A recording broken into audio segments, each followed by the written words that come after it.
es esmu Latvija. Nu labi, patiesībā jūs arī visi esat Latvija.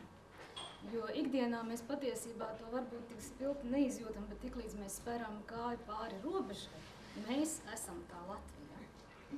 Un tas ir tas, par ko mēs arī vienojāmies savā prezentācijā, ko taisīja Rugāja novada vidusskolas pašpārvalde, ka ļoti daudz bērni nekur nav bijuši, ka viņi Latviju izjūt caur sevi, caur savām aktivitātēm, caur savu līdzdarbošanos. Un pateicoties tieši šim projektam, tās aktivitātes mums ir bijušas tik spilgtas un tik daudzveidīgas. Un mēs esam viens no mazākajiem Latvijas novadiem, bet pirms nedēļas pie mums viesojās Latvijas valsts prezidents Valdis Zatlers. Un tas, ko viņš novēlēja pēc savas īsās vizītes, viņš teica tā: nav svarīgi, vai novads ir liels vai mazs, bet galvenais, lai viņš ir varens. To es novēlu mums visiem.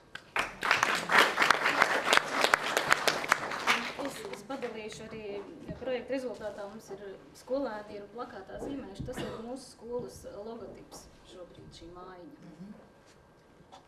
Ko jūs dabējāt ar logotipu? Mākslinieks zīmēja.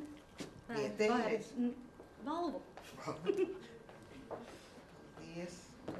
Tie, kam netiks, tie brauciet laipni lūdzam uz Rugājiem.